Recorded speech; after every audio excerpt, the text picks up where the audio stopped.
Buongiorno, oggi è lunedì 18 maggio 2026. Il sole sorge alle 5.45 e tramonta alle 20.16. La luna si leva alle 6.40 e cala alle 23.13. Oggi si celebra San Giovanni I, Papa e Martire. Il nome Giovanni ha origini ebraiche, Yehonan, e porta con sé un significato profondo, dono del Signore o Dio è misericordioso. Il 18 maggio celebriamo la Giornata internazionale dei musei. Istituita nel 1977 dall'ICOM, questa giornata ci ricorda che i musei non sono solo custodi del passato, ma sono dei centri vivi di scambio culturale e arricchimento sociale.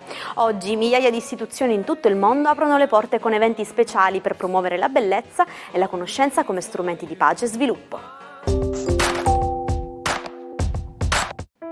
Auguri a Enrico Brignano, che oggi compie 60 anni.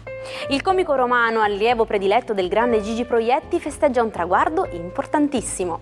Con la sua capacità di leggere i vizi e le virtù degli italiani, Brignano continua a dominare i palcoscenici teatrali e gli schermi televisivi con una simpatia travolgente. Festeggiamo oggi anche gli 81 anni del magistrato Giuseppe Ayala. Figura storica della lotta alla criminalità organizzata, Ayala è stato un pilastro del pool antimafia di Palermo. Insieme a Falcone e Borsellino ha infatti scritto pagine indelebili della storia giudiziaria italiana, rappresentando l'accusa nel primo storico maxi processo. Auguri anche al leggendario Mago Silvan, che oggi compie 89 anni. Con la sua eleganza senza tempo e il celebre motto Simsalabim, Aldo Savoldello, questo è il suo vero nome, ha reso il prestigio una forma d'arte, diventando il mago più famoso della televisione italiana. E non solo, anche un punto di riferimento per gli illusionisti di tutto il mondo. 18 maggio 1993, una data fondamentale per la giustizia italiana. Dopo 11 anni di latitanza viene catturato a Catania il boss Nitto Santapaola. Sorpreso nel cuore della notte in un casolare, si arrese agli uomini della polizia con una frase che segnò la fine di un'era criminale.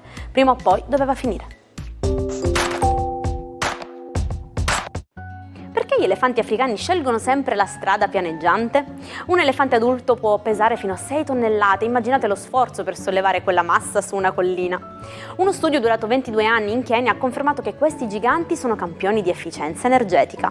Grazie alla loro memoria prodigiosa, nel 94% di casi evitano salite e discese ripide, pianificando percorsi che permettono loro di risparmiare preziose calorie, mentre si spostano verso fonti di cibo e di acqua. Buon inizio settimana ai 12, la luna nuova ha portato una nuova coscienza ai gradi zodiacali e adesso che la luna è ancora in Gemelli tende a comunicare un po' gli stati d'animo in una maniera più immediata e subitanea. Cosa succede nello zodiaco? Scopriamolo. Ariete. Ebbene, per voi inizia una settimana all'insegna della comunicazione, tutto si fa parola e tutto sembra volere lavorare sulle vostre pubbliche relazioni. Solo Venere è un po' confusa dal Nettuno che ospitate nei vostri gradi, ma non per questo non riuscirete a essere di parola chiara e assolutamente convincenti. Toro. Per voi è una giornata molto importante, il sole rimane a farvi compagnia, la luna nuova che si è formata nei vostri gradi adesso in Gemelli, quindi adesso dovete solo concretizzare la magnifica teoria in una stupenda pratica realtà. Gemelli, segno protagonista assoluto della giornata con Mercurio, Urano, Luna e Venere nei vostri gradi. Ebbene, oggi il vostro segno zodiacale festeggia l'inizio di un percorso nuovo, un percorso felice, sociale, comunicativo, diverso, che vi darà finalmente le soddisfazioni che in questi mesi un po' difficili precedenti sono assolutamente un balsamo per voi. Cancro, per voi il cielo prepara 1000 novità, la luna che si è formata nuova sta piano piano dirigendosi nei vostri gradi, ma in Gemelli oggi vi fa intuitivi e soprattutto capaci di capire i sentimenti di chiunque. Leone, per voi la giornata è veramente molto interessante, l'ammasso planetario in Gemelli vi spinge a fare un lavoro di gruppo in cui ritrovate armonia, in cui ritrovate novità, in cui ritrovate un avanzamento, un cambiamento di schema molto interessante da valutare. Vergine, per voi oggi è una giornata in cui la luna nuova ha portato una coscienza importantissima, soprattutto al lavoro dove si muovono tantissime cose.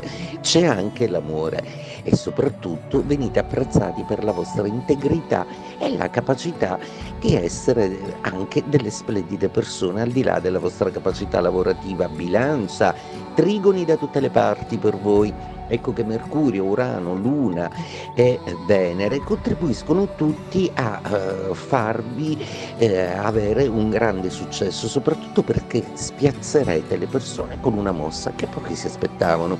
Scorpione, ecco, rimane solo il Sole in opposizione, tutto si fa più chiaro e limpido mentre Marte si avvicina pericolosamente e vi richiama alla passione. Sagittario, per voi oggi è una giornata in cui si dovranno fare i conti con Mercurio, Luna, Urano e Venere in opposizione e tra poco lo sarà anche il Sole. È un momento in cui lo zodiaco vi chiede di essere molto coscienti e soprattutto di non tentare azzardi. Capricorno, il Sole è ancora di trigono, vi dà una mano soprattutto a quelli della terza decade, ma non siete solo figli di Saturno, anche di Urano, quindi per voi i cambiamenti saranno decisamente molto importanti e ne vedrete delle belle soprattutto in amore. Acquario, una giornata straordinaria, Urano è di nuovo in gioia accompagnato da Mercurio. Se Mercurio è l'intelletto, Urano è la sua ottava superiore, la genialità, quindi pensate ad averli alleati proprio in questo momento su un Plutone nei vostri gradi che vi rende esplosivi, creativi, irresistibili, fascinosi e magnetici. Pesci, una giornata oggi con cui fare i conti con tutta una serie di stranezze che accadono intorno a voi.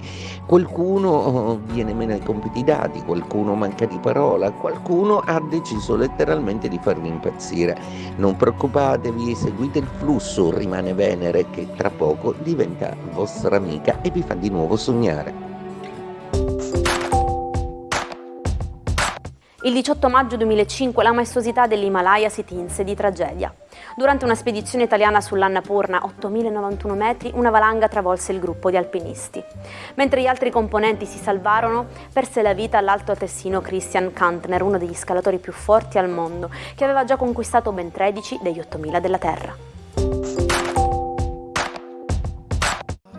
In inglese si dice feeling under the weather, sentirsi sotto il clima. L'espressione risale ai tempi della marina velica. Quando i marinai infatti stavano male a causa del maltempo e delle onde, venivano mandati sotto coperta e i loro nomi segnati nel diario di bordo, proprio sotto la colonna del meteo. Oggi si usa per dire che siamo giù di corda o che non ci sentiamo in forma. Samuel Beckett. Il genio del teatro dell'assurdo fu un uomo dalla sensibilità estrema e ribelle. La sua follia creativa nacque da una lotta costante con la depressione e l'amarezza, temi che trasformò in capolavori come Aspettando Godot. La sua eccentricità era tale che quando nel 1969 gli fu assegnato il premio Nobel per la letteratura, si rifiutò categoricamente di andare a ritirarlo, preferendo restare nel suo isolamento creativo. E ci salutiamo con la nostra amatissima frase del giorno. Prova di nuovo, fallisci ancora meglio. E con questa citazione di Beckett e con l'augurio di non temere mai i piccoli fallimenti, ma di usarli come gradini per crescere, io vi auguro una splendida giornata e vi ringrazio per essere stati con me anche oggi. Vi aspetto domani per un nuovo appuntamento dell'Almanacco e tante nuove curiosità dal mondo. Buon lunedì dalla vostra Jaire.